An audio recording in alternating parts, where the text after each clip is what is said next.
The calendar can tell you how much time has passed. It cannot tell you whether your usefulness has passed with it. It records years. It does not pronounce worth. When society, habit, or fear turns a date into a verdict, it grants arithmetic an authority arithmetic does not possess. This is not an invitation to deny loss. Retirement may remove the structure that once ordered your days. Bereavement may leave an emptiness no cheerful phrase can fill. The body may impose limits the will cannot negotiate away. Children cease to need the same guidance. A title disappears, influence changes, and familiar doors close. These are facts, and dignity begins by facing facts without surrendering to them. But a finished role is not a finished capacity. The title may end while the skill remains. The position may vanish while judgment deepens. The household may change while relationships endure. The wound may remain while its hard-won understanding becomes useful to another person. Age may remove a former assignment, but it does not empty the treasury from which the next assignment can be funded. The hidden danger is not age, it is drift. When definite purpose is absent, direction is not absent, it is merely surrendered. Fear begins choosing, habit begins choosing, received opinion begins choosing, indecision chooses by postponement. A person may appear settled while quietly being carried by forces never consciously appointed. Even attention patterns can reflect this tension, though they must never be mistaken for measures of human value. In the supplied sample, an any age video received 13,819 views, while the starting after 60 video received 4,010. Those figures measure attention within that sample, nothing more. They do not measure the potential, dignity, or usefulness of older adults. Popular attention is a signal, not a sentence. Here the path divides between two identities. The drifter waits for permission to matter again. The steward asks what remains, whom it can serve, and what definite work can begin now. One treats experience as a collection of memories. The other organizes it as capital. The 7 laws ahead will establish that order. Honest inventory will reveal what remains. Interpretation will convert experience into guidance. Decision will give it a definite aim. Service will identify a real beneficiary. Concentration will bind intention to one project. Organized relationships will supply cooperation. Sustainable rhythm will preserve the work without demanding heroics. At the end, these laws will be sealed in a one-page covenant for 30 days, with a morning commitment, an evening self-audit, and a first act scheduled within 24 hours. No denial, no false youth, no submission to a number. If valuable capital remains, the first duty is clear. Discover exactly what it contains. Honest inventory is the first law because purpose cannot be built from materials left unnamed. This inventory is not boasting. It is not nostalgia, polished until yesterday appears better than it was. Nor is it a tribunal in which every mistake is summoned as evidence against you. It is disciplined recognition, the calm accounting of what life has placed in your hands, what hardship has strengthened, and what remains available for service. You cannot direct what you refuse to count, and you cannot employ what you continue to dismiss. Take a page and divide it into 4 ledgers. In the first, record skills repeatedly practiced, not what you once attempted, but what repetition taught your hands, mind, or voice to do with reliability. In the second, record setbacks survived. Name the reversals that demanded endurance, adaptation, restraint, or courage.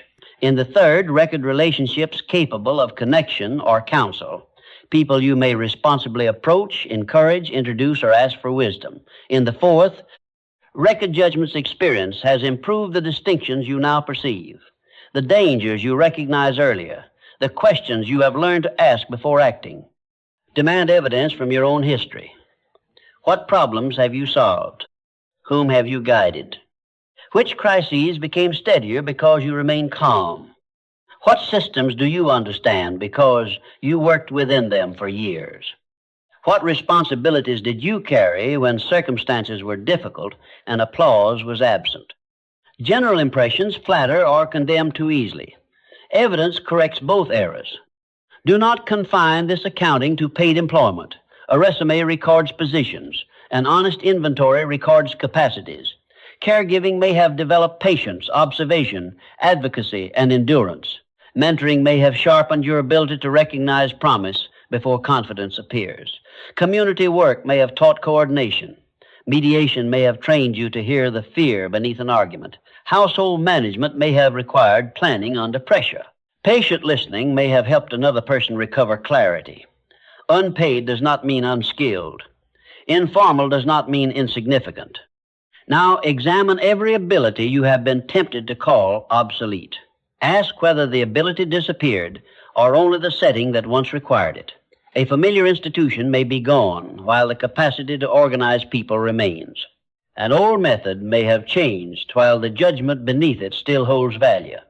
Dormant is not obsolete. Translation is the task. The form may alter, the usefulness may endure. Read all 4 ledgers slowly. Circle 3 assets that meet 2 conditions. They can be useful to someone else, and they still feel alive within you. Do not circle what merely sounds impressive. Do not choose an imitation of another person's youth. A definite purpose must be constructed from the actual materials of your life. Inventory does not create the treasure. It unlocks the storehouse and locates what has long been present but unavailable. Once those 3 assets are visible, the question of whether anything remains begins to close. A harder question now opens. What shall be done with the disappointments, reversals, and losses written in the second ledger? They cannot be erased. But under the next law, they can be interpreted, and what has been carried as weight may begin to serve as guidance. The inventory opened the ledger. The law of transmutation teaches you how to read its most difficult entries without allowing them to rule the remaining pages. State this law with care. Suffering is not automatically a gift. Pain does not become noble merely because it was endured. Yet examined experience may yield warnings, compassion, boundaries, methods, and questions that can help another person suffer less or act more wisely. 2 errors must be refused. The first permits pain to define the entire future. Because this happened, nothing new can be trusted, attempted, or built. The second pretends the pain was desirable because something was learned from it. One error gives the wound permanent command. The other falsifies its cost. Disciplined interpretation does neither. It says, I would not have chosen this. I will not call it good, but I will decide whether any usable understanding can be taken from it. Pain becomes purpose, neither by denial nor display, but by disciplined interpretation. Return to the second ledger. Draw 3 columns and label them. What happened? What it taught? Who might be helped by that lesson? In the first column, write facts without exaggeration and without self-accusation. In the second, name the understanding earned. In the third, identify a person or a group who might responsibly benefit from it.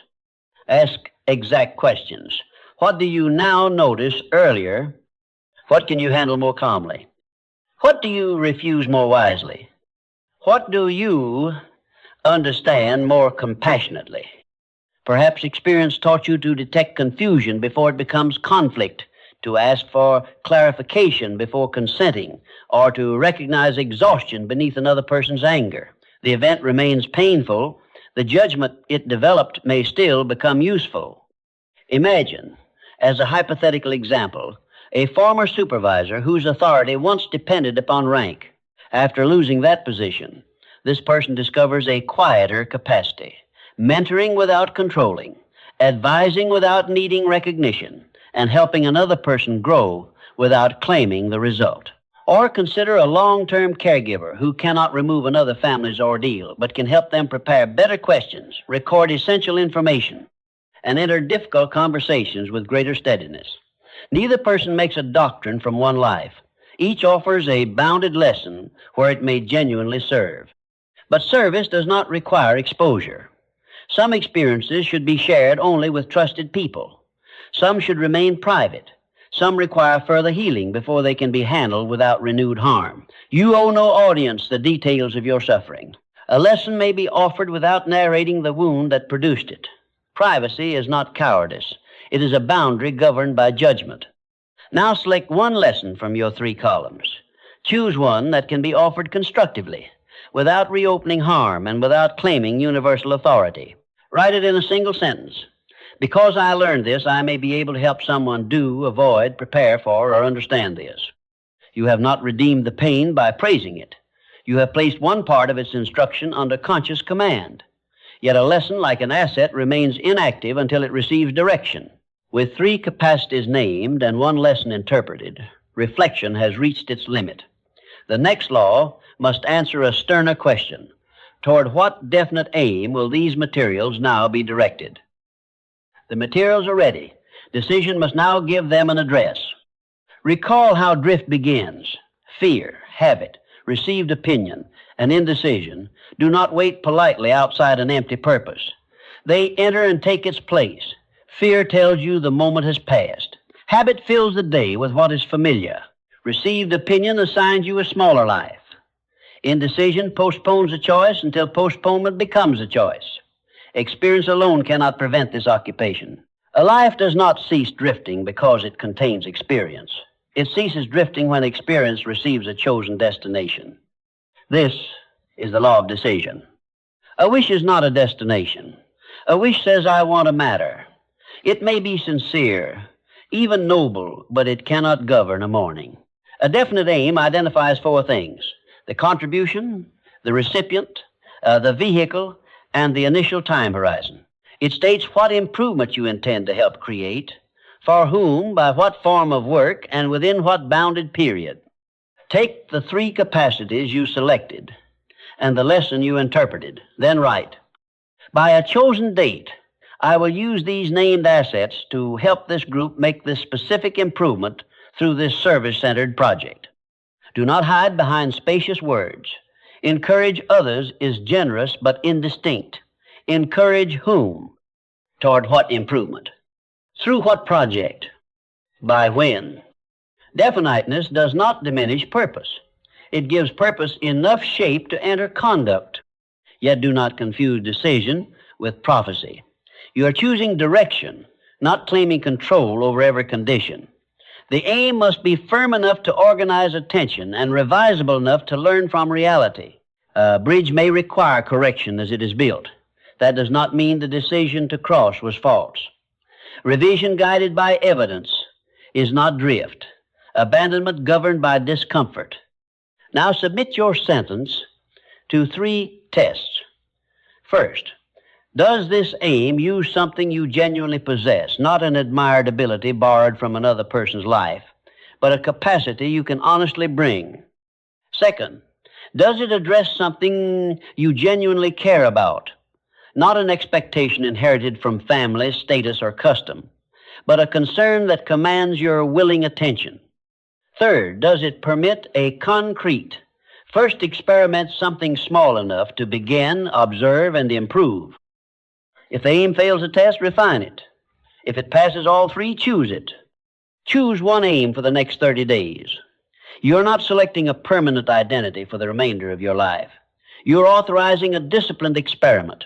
30 days is long enough to require fidelity and short enough to permit correction. It replaces the impossible burden of deciding everything with the sober responsibility of deciding what governs now. Read the completed aim aloud. Hear whether the words carry conviction or conceal vagueness. Then name one competing commitment, inherited expectation, or habitual demand that must no longer govern your calendar during these 30 days. Do not merely add purpose to an already surrendered schedule. Decision must alter what receives time. You now possess a written direction capable of governing attention, choice, and action. But direction can still curve inward and become another search for self-reassurance. The next law will ask the moral question a definite aim cannot answer for itself. Whose real burden will this work make lighter? Decision created direction. Service determines whether that direction deserves disciplined effort. Applause asks, who notices me? Service asks, who is helped because I acted? The first makes another person's attention the reward. The second makes another person's useful improvement the test. This is the law of the useful beneficiary. Purpose gains moral weight when another person's burden becomes lighter, not merely when the purpose holder feels important. That does not make your satisfaction improper. Useful work may restore confidence, belonging, and joy. But these are the fruits of contribution, not the proof of it. Feeling needed is not the same as meeting a need. Name the beneficiary precisely. People cannot answer your questions. The community cannot tell you whether your plan fits its circumstances. Identify a person or a reachable group clearly enough that you can listen to them, approach them respectfully, and understand improvement from their point of view. Purpose becomes accountable when the intended recipient can confirm, correct, or decline what is offered.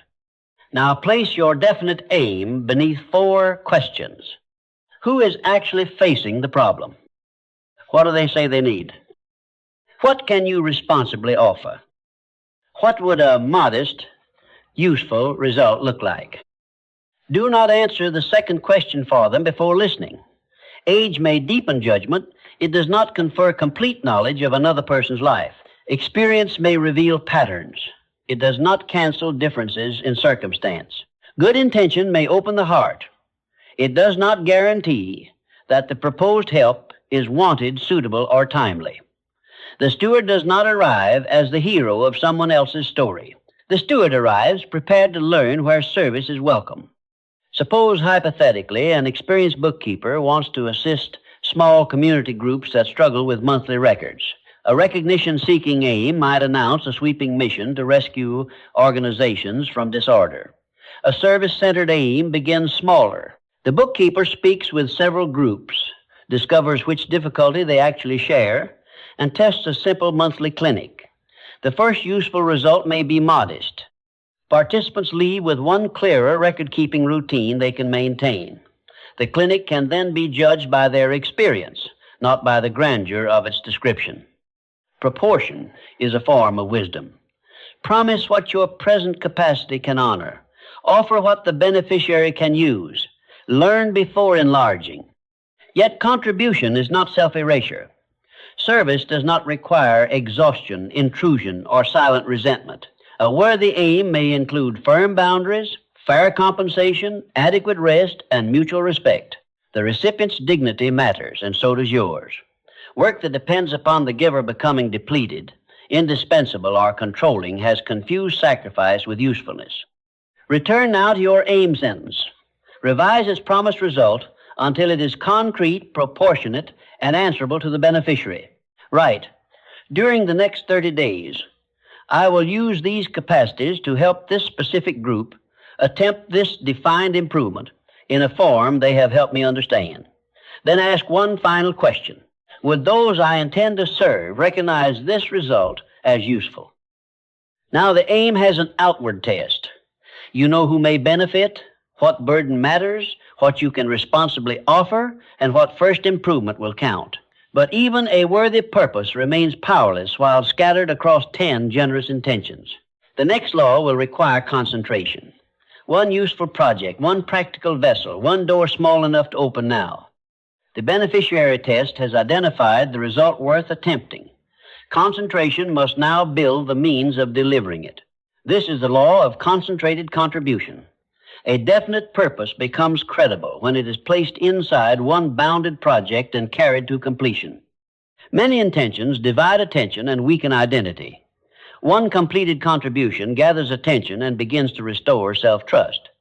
The drifter collects worthy possibilities and mistakes their abundance for progress.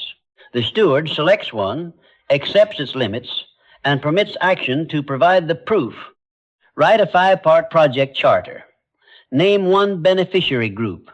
Choose one useful deliverable. Set one 30-day boundary. Reserve one recurring period for the work. Define one measure that will show either completion or learning.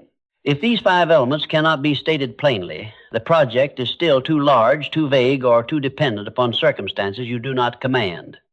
The first vessel should be deliberately modest. It might be a single workshop, a short practical guide, a 4-meeting mentoring cycle, a neighborhood initiative, a recorded oral history, an advisory session, or one improvement to an existing volunteer process.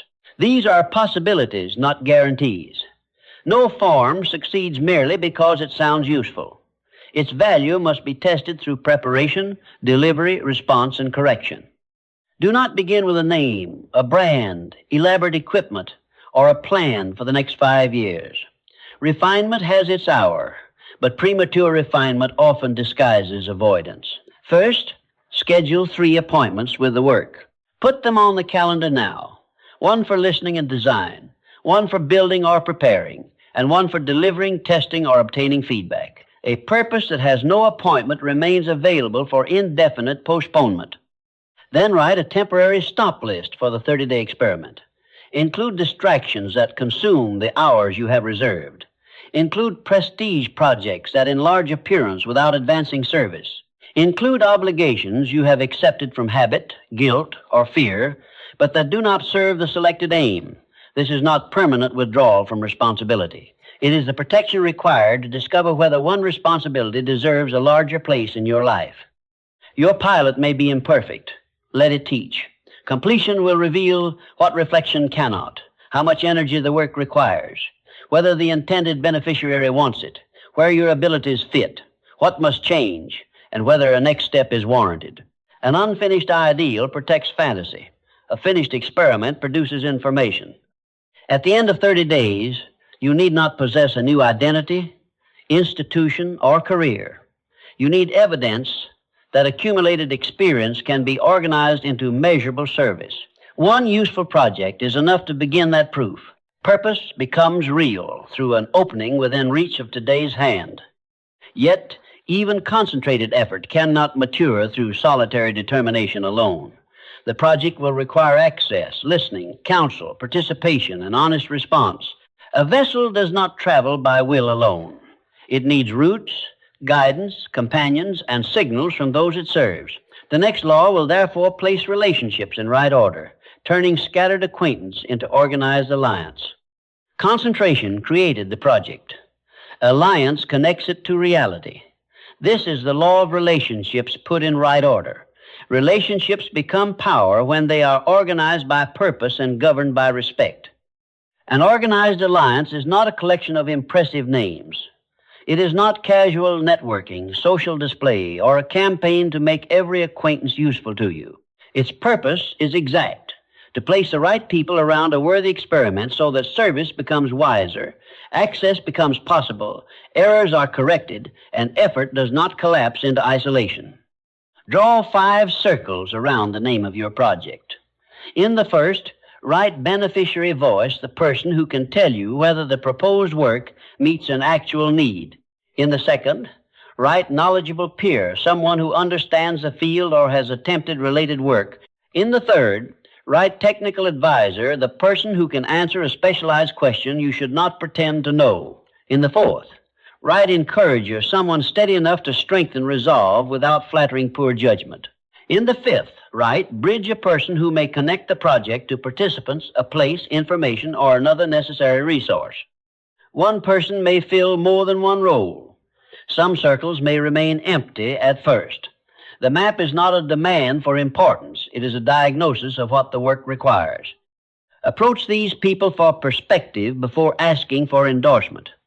Endorsement seeks approval of what you have already decided. Perspective permits correction, while correction is still inexpensive. Ask, what am I missing?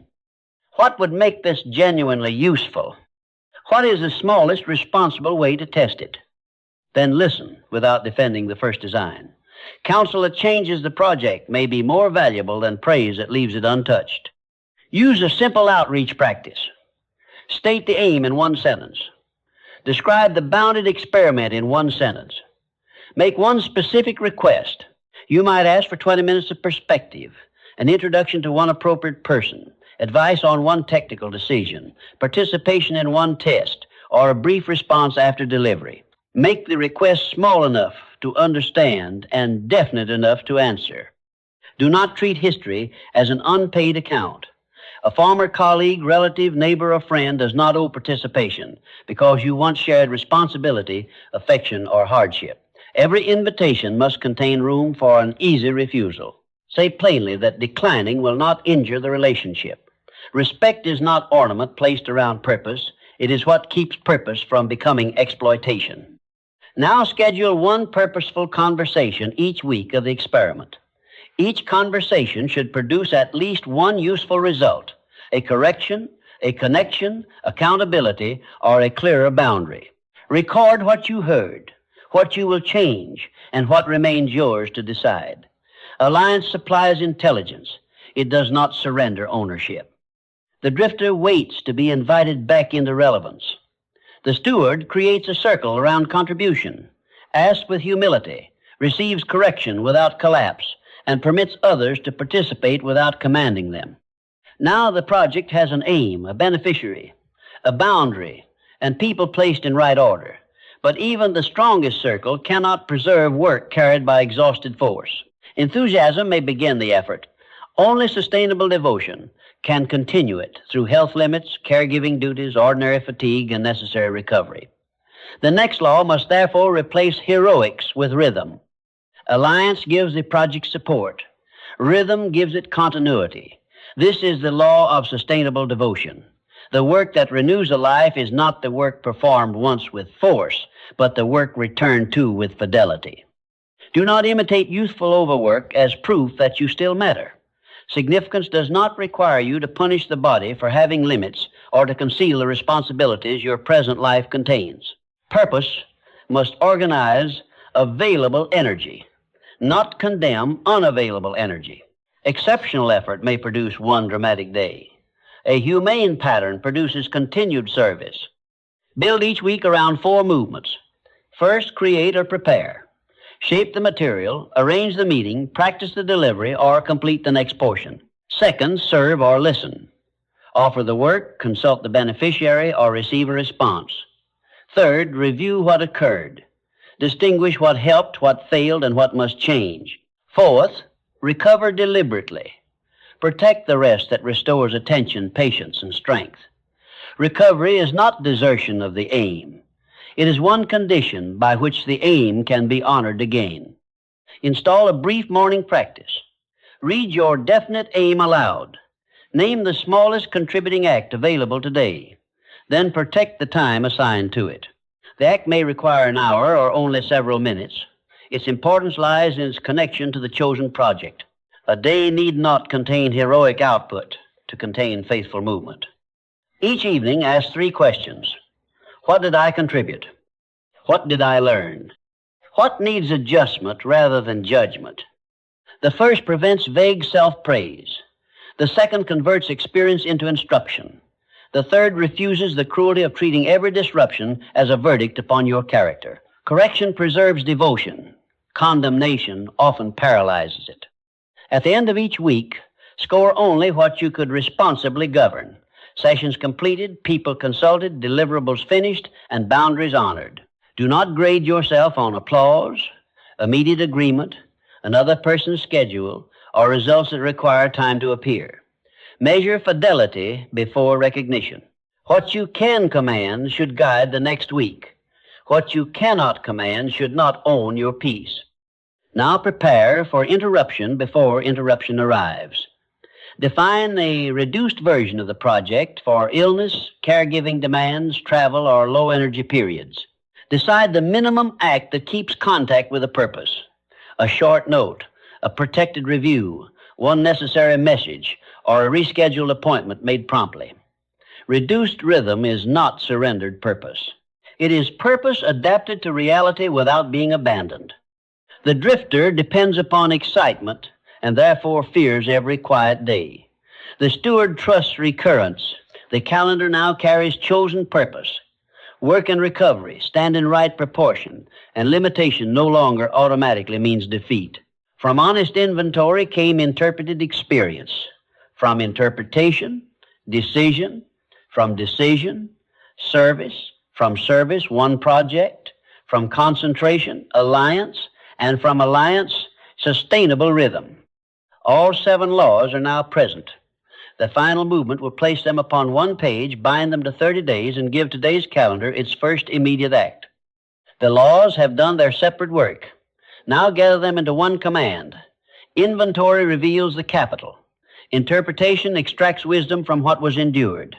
Decision gives that wisdom direction. Service identifies the person whose burden may be lightened. Concentration places the intention inside one practical project. Alliance brings correction, access, and support. Rhythm carries the contribution beyond the first enthusiasm. Separated, these are lessons. Organized, they become a covenant. Take one sheet of paper. Let it contain 7 entries and no ornamental promises. First, write the 3 assets you have chosen from your inventory. Second, write the 1 lesson drawn carefully from hardship. Third, write your definite aim for these 30 days. Fourth, name the beneficiary and the modest useful result that person or group should be able to recognize. Fifth, define the single project through which you will attempt that result. Sixth, list 5 possible allies according to the roles the work requires. Seventh, set down your weekly rhythm of preparation, service, review, and recovery, including the minimum act for disrupted days. There it is, accumulated life given a definite assignment. The page must now enter time. Before 24 hours have passed, perform 1 initiating act. Schedule the first protected work period. Contact 1 beneficiary or possible ally, or produce the first small piece of the deliverable. Choose the act that most directly moves the project from intention into service. Name its hour and place it on today's calendar. The calendar was never qualified to judge your worth. It records what is past, what is present, and what has been appointed. Until now, others may have filled many of its spaces with duties, expectations, and roles. But this appointment is chosen. It says that your experience has not been dismissed merely because a former role has ended. It has been summoned to useful work. Each morning, read the page and speak this commitment aloud. My years are capital. My experience has an assignment. Today, I place 1 part of it in useful service. Then identify the day's smallest faithful act. Each evening, record 3 lines: the contribution made, the lesson learned, and the next adjustment required. A difficult day is information, not a sentence upon the entire purpose. Correct the method, reduce the pace when necessary, restore what has been depleted, then return. Understand what this covenant promises and what it does not. It is proof of participation, not a guarantee of fame, income, perfect health, or immediate external results. It cannot command another person's response or remove every interruption. It can establish that for 30 days you will govern what remains yours to govern: attention, preparation, invitation, service, boundaries, and return. Imagine the quiet result. Not someone struggling to recover a vanished identity, but a steward whose present life has direction. There is work worthy of an appointment, companionship ordered around contribution, usefulness tested in reality, and peace protected from outcomes no person can command. The strongest chapter is guaranteed neither by age nor by hope. It becomes possible when experience is deliberately organized and responsibly given away. Your capital is named, your beneficiary is known, your project is chosen. Now place the first act of service upon the calendar and begin.